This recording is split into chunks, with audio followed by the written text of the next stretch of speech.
कहानी की शुरुआत होती है कुछ लुटेरों से जो जंगल में आने वाले लोगों को लूटकर आराम कर रहे थे। तब एक लुटेरा घने जंगल में हल्का होने गया तो उसे जमीन पर एक अजीब सा लोहे का मास्क दिखाई दिया। जैसे जैसे वो आगे बढ़ा तो वो एक अंधेरी गुफा तक पहुंच गया। फिर वो गुफा में घुसा तो अचानक जमीन जोर जोर से हिलने लगी और वो वहीं जमीन में धंसकर मारा गया। इसके बाद हम वॉरेन नाम के एक अमीरजादे को देखते हैं जो अपनी टीम के साथ इंडोनेशिया के ऊना ऊना जंगल में मौजूद जापानी मिलिट्री बंकर पर रिसर्च करने आया था। ये बंकर दूसरे विश्व युद्ध के समय का था। उसके साथ उसकी गर्लफ्रेंड सूलिंग और री नाम की एक साइंटिस्ट भी थी। साथ ही उनकी रक्षा के लिए उनके साथ कुछ फौजी भी आए थे। खैर जंगल में आगे बढ़ते हुए वो सब अचानक से एक माइन के पास पहुंचे। वॉरेन को लगा कि शायद ये वही बंकर होगा जिसकी वो तलाश कर रहे थे। तभी अचानक कुछ लुटेरों ने उन पर गोलियों से हमला कर दिया। सभी अपनी जान बचाने के लिए दौड़कर एक एक करके बंकर में घुस आए। मगर जैसे ही आरियो नाम का एक सैनिक अंदर घुसा उसके साथ ही लुटेरों का फेंका हुआ बॉम्ब भी आ गया। के बाद वहाँ जबरदस्त धमाका हुआ। खैर जब सबको होश आया तो उन्होंने देखा कि आरियो बुरी तरह जख्मी हो गया था। वहीं स्टैनली ने देखा कि धमाके की वजह से बंकर से बाहर निकलने का रास्ता भी बंद हो गया था और अब वो सभी यहाँ फंस चुके थे। अब उनके पास माइन में अंदर जाने के अलावा और कोई चारा नहीं था। उनके ग्रुप को तो ये भी शक होने लगा था कि लुटेरों का हमला कोई इत्तेफाक नहीं था। इसीलिए सबने वॉरेन से पूछा कि आखिर वो इस मिशन पर ढूंढने क्या आए हैं। पहले तो वॉरेन ने कुछ नहीं बताया, पर जब फौजियों ने उस पर हमला करने की धमकी दी तो आखिरकार उसने कहा कि उसे और री को ऐसे खुफिया कागज मिले थे जिनके मुताबिक इस बंकर में जापानी मिलिट्री कमांडर का करोड़ों का खजाना छुपा है। स्टैनली को तो उस पर बिल्कुल यकीन नहीं हुआ, पर वॉरेन को विश्वास था कि यहाँ खजाना जरूर मिलेगा। जल्द ही दोनों में बहस छिड़ गई, पर तब पापा स्नेक नाम के एक फौजी ने कहा कि भाई पहले यहाँ से निकलने का रास्ता ढूंढ लें, उसके बाद सोच लेंगे क्या करना है। इसके बाद वो सभी मिलकर माइन के अंदर जाने लगे। जब वो एक पुल पार कर रहे थे तो अचानक चारों ओर लाइट्स जल गई और युद्ध का सायरन बजने लगा। ये देखकर सब घबरा गए क्योंकि उनके मुताबिक तो यहाँ कई सालों से कोई नहीं आया था।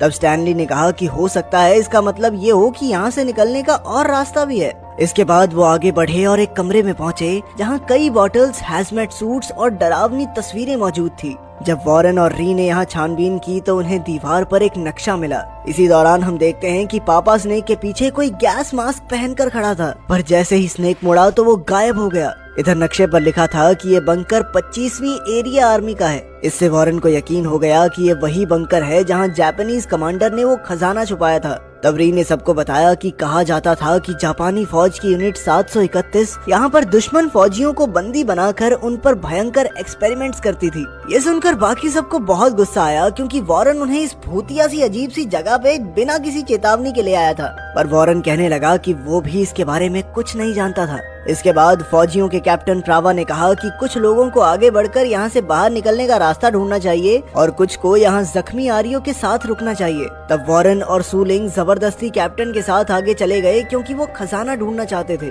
इसके बाद कैप्टन प्रावा, स्नेक, वॉरेन और सूलिंग रास्ता ढूंढने निकल पड़े, लेकिन साइंटिस्ट री, आरियो और बाकी फौजियों के साथ वहीं रुक गई। कुछ समय बाद कैप्टन और उसके साथी एक कमरे में पहुंचे जहां कई पिंजरे मौजूद थे। तभी वॉरेन को वहां ऑस्ट्रेलियन फौजियों का हेलमेट पड़ा दिखाई दिया और वो समझ गया कि वहां दुश्मन फौजियों को बंदी बनाकर रखा जाता होगा। वहीं दूसरी ओर आरियो आराम कर रहा था तो अचानक उसे बहुत तेज आवाजें सुनाई दी। उसने तुरंत उठकर देखा कि जमीन नीचे धंस रही थी तो उसके होश ही उड़ गए। इससे पहले कि वो अपने साथियों को बुलाता, जमीन से अचानक एक हाथ निकला और उसने आरियो की टांग खींचकर उसे भी जमीन में समा लिया। तभी अचानक उसके साथी वहां पहुंचे तो उन्होंने उस वहशी दरिंदे को देख लिया। इसके बाद वो दरिंदा तुरंत वहां से भाग गया। तब स्टैनली ने साइंटिस्ट री से पूछा कि ये क्या चीज थी, पर उसे भी इसके बारे में कोई अंदाजा नहीं था। खैर फिर बाकी के तीनों भी उसका पीछा करने के लिए उसी गड्ढे में कूद गए। पर कुछ देर चलने के बाद री ने दिल दहला देने वाला मंजर देखा। आरियो की लाश जमीन पर पड़ी थी, किसी ने उसका गला काटकर आंखें नोच ली थी।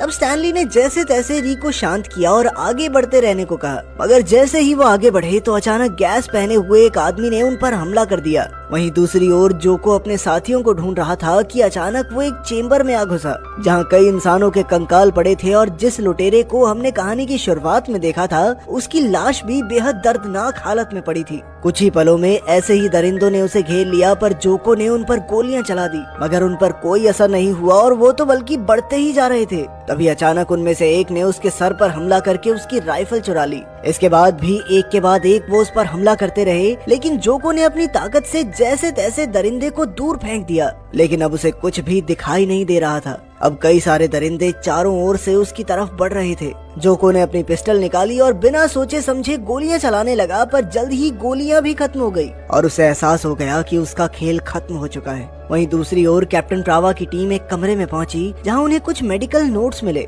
जिन पर लिखा था कि यहाँ कैदियों के साथ कैसे कैसे भयानक एक्सपेरिमेंट्स किए जाते थे। तभी उन्हें अपने एक साथी के चिल्लाने की आवाज आई। वो तुरंत उसे बचाने के लिए दौड़े, पर अचानक इस कमरे का दरवाजा अपने आप बंद हो गया और वो सभी अंदर ही फंस गए। उधर री और स्टैनली को गैस मास्क पहने हुए उस आदमी ने बंदी बना लिया। असल में वो एक जापानी फौजी था। तब री ने उससे जापानी भाषा में बात की और स्टैनली को बताया कि इस फौजी को लगता है कि वो दुश्मन फौज के सैनिक हैं। री ने उस फौजी को समझाने की कोशिश की कि युद्ध कई साल पहले खत्म हो चुका है, लेकिन वो तो ये बात मानने को राजी ही नहीं था। जब री और फौजी बात कर रहे थे तो स्टैनली ने मौका देखकर फौजी पर हमला करके उसका गैस मास्क उतार दिया। उन्होंने देखा कि आदमी बहुत ही ज्यादा बूढ़ा हो चुका था। खैर फिर री ने उसे अपने टैबलेट पर वो वीडियो दिखाई जब 1945 में जापानी फौज ने हार मान ली थी। ये देखकर वो फौजी बहुत ज्यादा परेशान हो गया और जापानी झंडा लपेटे हुए एक आदमी के शरीर के सामने सर झुकाने लगा। वहीं दूसरी ओर जब कैप्टन और वॉरेन कमरे में बंद हो गए तो उन पर एक दरिंदे ने हमला कर दिया और वॉरेन के कंधे पर एक हड्डी दे मारी। कैप्टन प्रावा ने उस पर गोली भी चलाई, पर इससे कोई फर्क नहीं पड़ा, बल्कि अब वो दरिंदा कैप्टन के पीछे पड़ गया। वो कैप्टन का काम तमाम करने ही वाला था कि पीछे से सार्जेंट स्नेक ने लोहे की रॉड उठाई और उस दरिंदे के सर के आर पार कर दी।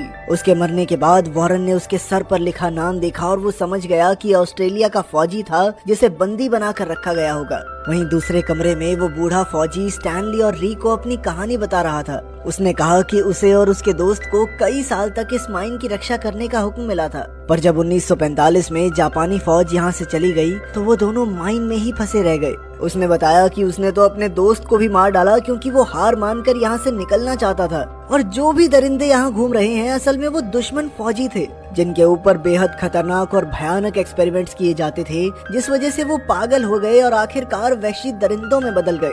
साथ ही जापानी फौज ने अपने लोगों पर भी एक्सपेरिमेंट्स किए ताकि उन्हें हमेशा के लिए जवान बनाकर रखा जा सके। इसके लिए उन्होंने खास तरह के इंजेक्शंस बनाकर बहुत सारे फौजियों को दिए। उसी इंजेक्शन की वजह से वो आज तक जिंदा है। उधर कैप्टन प्रावा और उसके साथी छानबीन में जुटे थे कि उन्हें एक दरिंदे की लाश दिखाई दी। कुछ समय बाद वॉरेन को एक सिरिंज मिली जिसमें एक सुनहरा सा लिक्विड भरा हुआ था। उसने हिसाब लगाया कि ये वही इंजेक्शन होगा जिससे जापानी फौज अमर होना चाहती थी। तब उसे एहसास हुआ कि शायद यही वो खजाना था जिसके पीछे वो यहाँ तक आ पहुँचा था। उधर कैप्टन और स्नेक बाहर निकलने का दरवाजा तोड़ने की कोशिश कर रहे थे। इधर वॉरेन ने सूलिंग को बताया कि लिक्विड के अंदर सोना मिलाकर उसे सुनहरा बनाया गया है क्योंकि ये अमृत से कम नहीं था। तब सूलिंग ने कहा कि उन्हें ये सिरिंज अपने साथ ले जानी चाहिए। फिर वॉरेन ने वो सिरिंज सूलिंग को देकर इसे संभाल कर रखने को कहा। वहीं दूसरी ओर कैप्टन और स्नेक दरवाजा खोलने में कामयाब रहे, मगर वहाँ तो एक मूर्ति थी और बहुत सारे दरिंदे सामुराई सूट्स पहनकर तैयार खड़े थे। अचानक वो गार्ड्स जिंदा हो गए और कैप्टन और स्नेक की ओर बढ़ने लगे। कैप्टन और स्नेक ने उन पर गोलियां चलाई, लेकिन इसका गार्ड्स पर कोई असर नहीं हुआ। वो समझ गए कि यहाँ बहुत ज्यादा खतरा है, इसीलिए कैप्टन ने वॉरेन और सूलिंग को बाहर जाने को कहा।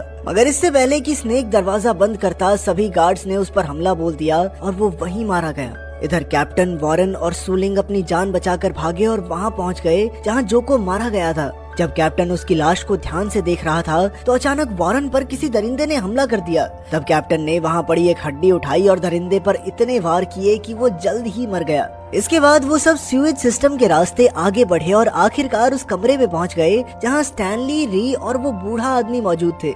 उधर वॉरेन काफी ज्यादा जख्मी हो चुका था, तो उसकी जान बचाने के लिए सूलिंग ने उसे वही सुनहरे लिक्विड वाला इंजेक्शन दे दिया। तभी वो गार्ड्स उनके पीछे उस कमरे तक आ पहुँचे जहाँ से वो सब तो वॉरेन को लेकर भाग निकले, पर बूढ़ा आदमी वहीं रुक गया। उसने गार्ड्स के सामने अपना सर झुका लिया और उन्होंने बड़ी ही बेरहमी से उसे मार डाला। इसके बाद दरिंदों ने कैप्टन और स्टैनली पर हमला कर दिया, तो सूलिंग वॉरेन को लेकर दरवाजे से निकलने की कोशिश करने लगी। इधर दरिंदों का सामना करने में री ने कैप्टन और स्टैनली की मदद की। इतने में ही गार्ड्स वहां आ पहुंचे तो कैप्टन ने री और स्टैनली को वहां से भाग जाने को कहा। री और स्टैनली वेंटिलेटर के जरिए माइन में चले गए, पर कैप्टन प्रावा गार्ड्स के हाथों मारा गया। उधर वो इंजेक्शन लेने के बाद वॉरेन भी एक वहशी दरिंदे में बदल गया और उसने सूलिंग को बेरहमी से मार डाला। दूसरी ओर स्टैनली और री को बाहर जाने का रास्ता मिल गया जो पानी से होते हुए जाता था, मगर तब तक गार्ड्स भी पानी में पहुंच चुके थे। री और स्टैनली तुरंत पानी के रास्ते से आगे बढ़े और कुछ देर बाद री ने बाहर आकर स्टैनली को आवाज दी, पर कोई जवाब नहीं आया, क्योंकि असल में स्टैनली को भी गार्ड्स ने मार दिया था। आखिरकार री तुरंत पानी से बाहर आ गई, मगर गार्ड्स भी उसके पीछे बाहर आ चुके थे और अंत में उन्होंने री को भी मार डाला।